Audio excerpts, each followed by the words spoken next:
বন্ধুরা, আগের পর্বে তো তোমরা সকলে দেখেছিলে আমাদের পুচিসোনার পেছনে বড় বড় ফোড়া হয়েছে।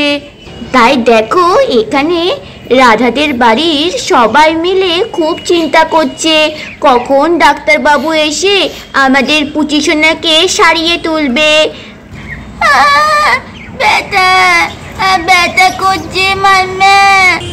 ঠিক হয়েছে পুচি দিদি, তোমাকে কত করে বলেছি পুচি দিদি বালিশের ওপর উঠে বসো না। বালিশের ওপর বসলে জানো না পেছনে ফোড়া হয়। তুমি সেই বালিশের ওপর বসে থাকো, তার জন্যই তো তোমার এমন হয়েছে।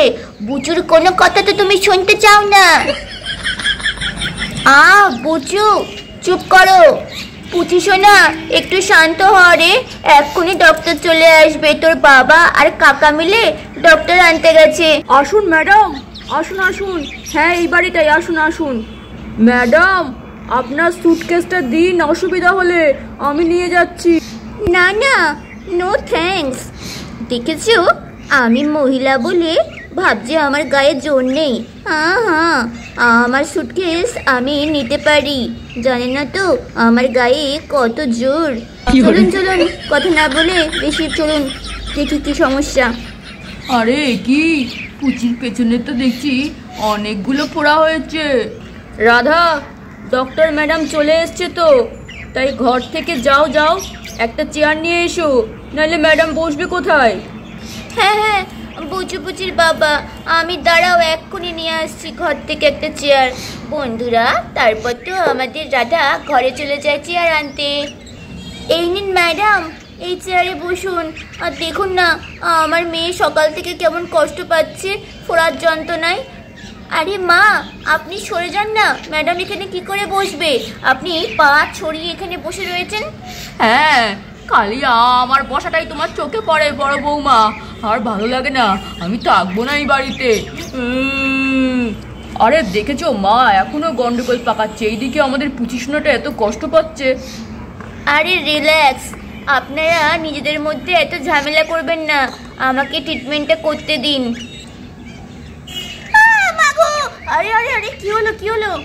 আরে ডক্টর ম্যাডাম, জানো না আমার পেছনে কত ব্যথা, আর তুমি হাত দিচ্ছ। ঠিক হয়েছে। আরে সোনা, হাত না দিলে বুঝবো কি করে এই ফোড়াটা কিরকম টাইপের ফোড়া? আমাকে তো আগে পরীক্ষা নিরীক্ষা করতে হবে, তারপর তো তোমার ব্যথা কমাতে পারবো আমি। চলো একটু দেখি, একটু কষ্ট সহ্য করো। বাবা, এই তো কান্না করবে না একদম, তুমি তো বড় হয়ে গেছো। বন্ধুরা, তখনই রাজাদের বাড়ির পাশ দিয়ে যাচ্ছিল আমাদের চিঙ্কি সোনা। কিরম যেন আওয়াজ হচ্ছে, চেঁচামেচির আওয়াজ। রাজাদের বাড়ির পাশ দিয়ে আওয়াজ পাচ্ছি, যখনই যাচ্ছি তখনই একটা আওয়াজ পাওয়া যাচ্ছে। এই আওয়াজটা মনে হচ্ছে যেন পুচিকি কান্নার আওয়াজ। আমি কি যে দেখবো, যাওয়াটা কি ঠিক হবে? সকাল থেকে কান্নার আওয়াজ পেয়েই তো যাচ্ছি। যাই তো গিয়ে দেখি একবার কে কান্না করে এত। যাই তো। বন্ধুরা, আমাদের চিঙ্কি সোনা তো আড়াল থেকে সমস্ত ঘটনাটা দেখতে থাকে। ওরে বাবা গো, ডাক্তার ম্যাডাম এসছে, ইঞ্জেকশন দিতে এসছে নাকি? আমাদের বাড়িতেও কি আসবে আমাদের ইঞ্জেকশন দিতে, নাকি শুধু পুচিদের বাড়িতেই? দেখি তো ব্যাপারটা, ঘটনাটা একটু আড়াল থেকে দেখি কি হচ্ছে। চলো বন্ধুরা, আমাদের চিঙ্কি তো আড়াল থেকে দেখতে থাকে। পুচি সোনা, এত কান্নাকাটি করলে কিন্তু হবে না, বলে দিলাম। তোমাকে তো ডাক্তারবাবু চিকিৎসা করবে নাকি, তোমাকে তো দেখবে যে তোমার ফোড়াটা কীরকম কি, তারপর তো ইঞ্জেকশন দেবে নাকি ওষুধ দেবে, সেটা উনি বুঝবেন। আগে থেকে এত ভয় পেলে, এত কান্না করলে হবে? তাহলে তোমার ব্যথা সারবে কি করে? হ্যাঁ একদম, আমি তো সেটাই বোঝার চেষ্টা করলাম এতক্ষণ। আসলে এই ফোড়াটা না ওর অনেক গভীরে হয়েছে, বুঝলেন? তাই ইঞ্জেকশন ছাড়া এই ব্যথা কিছুতেই কমবে না। শুধু ইঞ্জেকশন না, সাথে আমি প্রেসক্রিপশনে কিছু ওষুধ লিখে দেবো, সেই ওষুধগুলো দিতে হবে, তবেই ঠিক হয়ে যাবে ও। হ্যাঁ, ইঞ্জেকশন আবার? ওলে বাবালে, পুচির পেছনে ফোড়া হয়েছে, কি মজা! হ্যাঁ, পুচি দিদিকে ইঞ্জেকশন দেওয়া হবে। হায় পুচি দিদি তো খুব কষ্ট পাবে। বন্ধুরা তারপর এইসব ভাবতে ভাবতে আমাদের বুচু হঠাৎ করে দেখে ফেলে চিঙ্কিকে। তাহলে ওটার পেছনে কে লুকিয়ে আছে? হ্যাঁ, নীল কালারের চুল, চিঙ্কি তো মনে হচ্ছে। যাই তো দেখি তো।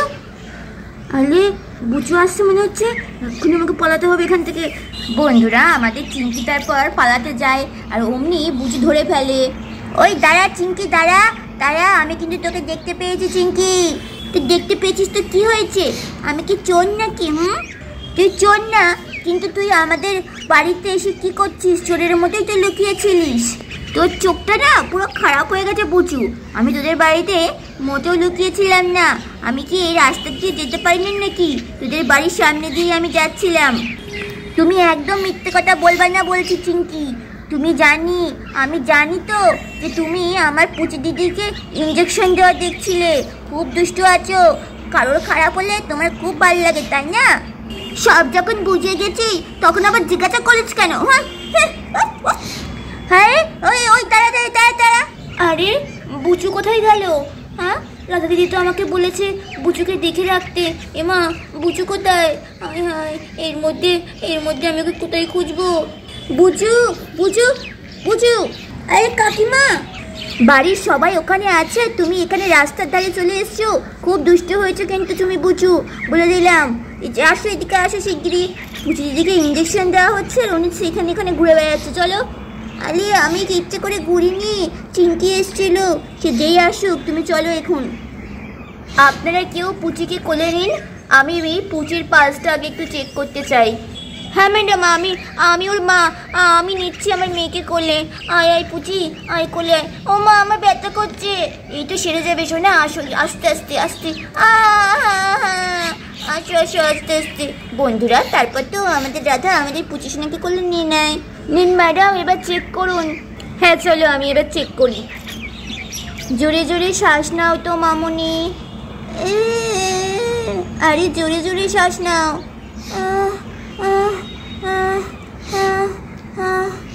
কি হলো ম্যাডাম, কি বুঝলেন? আমার মেয়েটা ঠিক হচ্ছে তো? ঠিক আছে তো আমার মেয়ের সব কিছু? হ্যাঁ সব ঠিক আছে। এইবার আমার ইঞ্জেকশন দেওয়ার পালা। ওলে বাবা গো, মাম্মা। আরে আরে পুচি না, কান্না করো না, এক্ষুনি ঠিক হয়ে যাবে ইঞ্জেকশন করলেই। ওরে পুচি দিদি ভাই, কাঁদিস না রে, কাঁদিস না, এক্ষুনি তুই ঠিক হয়ে যাবি। ইঞ্জেকশন করলেই তোর ফোড়া গলে জল হয়ে যাবে রে। হ্যাঁ তুমি চুপ কর তো, সব জানতা গামছাওয়ালা। কি তুমি আমার গামছাওয়ালা বললা? তা কি বলবো? ডাক্তার ম্যাডাম যা বলবে সেটা চুপচাপ শোনো আর চুপচাপ দেখো। তোমার বেশি কথা বলতে কেউ বলেনি। আরে এদের বাড়িতে তো দেখছি সারাক্ষণ ঝগড়াই হয়ে যায়। সত্যি বাবা, কোন বাড়িতে এসে পড়লাম। এবার থেকে আমি আর বাড়ি বাড়ি গিয়ে ট্রিটমেন্ট করব না। আমি একটা চেম্বার খুলবো হাসপাতালে, আর ওখানে চিকিৎসা করব। ওকে শুয়ে দিন। চলো এবারে আমি ইঞ্জেকশনটা পুশ করে দিই। আরে বাবা গো, আরে আমি তো এখনো ইঞ্জেকশন দিইনি। তুমি আগে থেকে ওলে বাবা গো করলে তো হবে না। সাহসী মেয়ে হও পুচি সোনা, এত ভয় পেলে কিচ্ছু হবে না। চলো চলো ইঞ্জেকশনটা পুশ করি।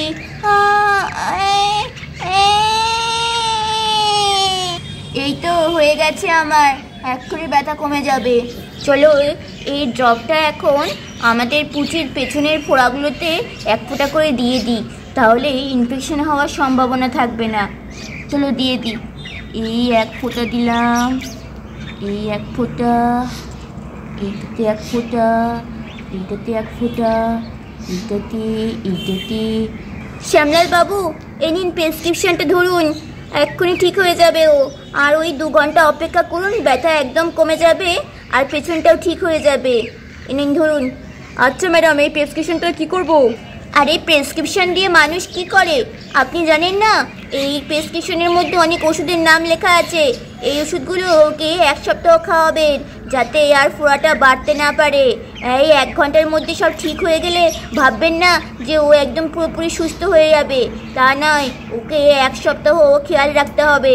আর আমি 1 সপ্তাহের সব ওষুধ লিখে দিচ্ছি, সব নিয়ম করে খাওয়াতে হবে। আমার কাজ শেষ, গ্রামীণ হাসপাতাল থেকে সব নিয়ে নেবেন। চলুন আমি এবার আসি।